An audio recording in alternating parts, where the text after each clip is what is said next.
ये कहानी एक ऐसे खतरनाक कैदी की जो बार बार जेल से भाग जाता था, इसलिए पुलिस ने उसको जापान की सबसे सेफ जेल में डाल दिया था जहां से भागने का सवाल ही पैदा नहीं होता था। और इस कैदी का नाम होता है सुजुकी। सुजुकी एक शातिर दिमाग आदमी था। वो अपने एक दांत निकालता है और तभी ड्यूटी पर मौजूद गार्ड को किसी के चलने की आवाज आती है। जब वो सेल चेक करते हैं तो उस वक्त सुजुकी वहां से रफू चक्कर हो चुका था। वो भागते जेल की छत पर आता है जहां बादल जोर से गरज रहे थे। वो आसमान की तरफ देखता है और इसके बाद हमें सुजुकी का पास्ट दिखाया जाता है जहां जेल में 12 नए कैदी लाए जाते हैं और उनमें एक सुजुकी भी होता है जिसके सीने पर माउंट फिजी का टैटू बना हुआ था। सुजुकी उस जमाने में भी जेलों से भागने के लिए मशहूर था, इसलिए पुलिस वाले उसे एक छोटे से कमरे में रखते हैं जिसमें रोशनी के लिए सिर्फ एक विंडो होती है। सुजुकी उस विंडो को बड़े गौर से देखता है और बाहर खड़ा गार्ड जेल के वार्डन कानिमोरा से कहता है कि इस दफा तो सुजुकी यहाँ से नहीं निकल सकता। लेकिन जैसे वो शीशे से अंदर देखता है, सुजुकी उस वक्त वहां से 9-2-11 हो चुका था। लेकिन बदकिस्मती से गार्ड उसको 20 मिनट के अंदर ही पकड़ लेते हैं क्योंकि वो रेल की पटरी पर सीधा भागे जा रहा था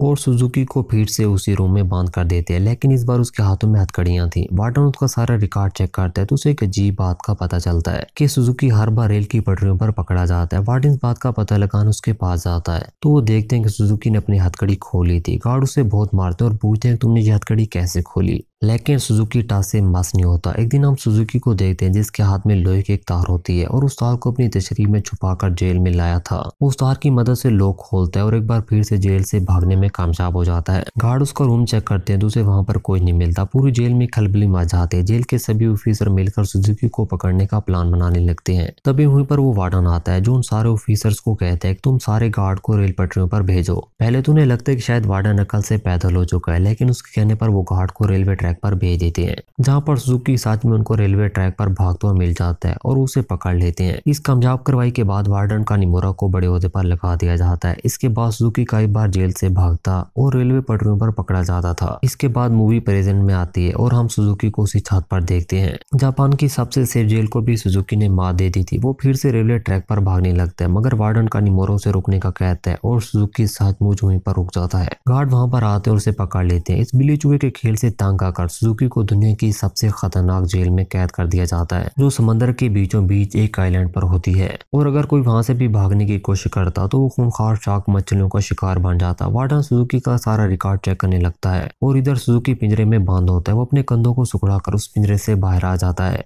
पूरी जेल में सायरन बजने लग जाता है मगर वहां पर मौजूद सभी गार्ड हंसने लग जाते हैं। वो कहते हैं कि जहां से भागना मौत को गले लगाना है, लेकिन उन रिकॉर्ड से कानिमोरा को सब कुछ पता चल चुका था। वो उन गार्ड को बताता है कि सुजुकी जेल में अपने बाप के लिए आया था और जहां पर हमें सुजुकी की सारी असलियत का पता चलता है। दरअसल सुजुकी का बार बार पकड़ा जाना उसके प्लान का एक हिस्सा था क्योंकि वो चाहता था कि उसे आइलैंड जेल में डाल दिया जाए जहाँ पर उसका बाप पिछले 30 सालों से कैद है। सुजुकी अपने बाप को लेकर आइलैंड के किनारे पर पहुंचता है जहाँ पर उसने पहले से एक ग्लाइडर बना रखा था। वो अपने बाप को लेकर लहरों के ऊपर तैरता हुआ वहां से निकल जाता है। दूसरी तरफ हम वार्डन कानिमोरा को देखते हैं जो उसी जेल में एक बूढ़े आदमी से मिलता है जो सुजुकी के बाप के साथ कैद था। कानिमोरा उसकी छाती पर माउंट फिजी का टैटू बना हुआ देखता है जिसका सीधा साधा मतलब था कि सुजुकी एक गलत आदमी को लेकर जेल से भागा था, यानी कि उसकी सालों की मेहनत मट्टी में मिल चुकी थी। और यहीं पर हमारी इस मूवी का एंड हो जाता है। तो दोस्तों, अगर आपको हमारी ये वीडियो पसंद है तो वीडियो को लाइक शेयर और हमारे चैनल को सब्सक्राइब करना मत भूलिएगा।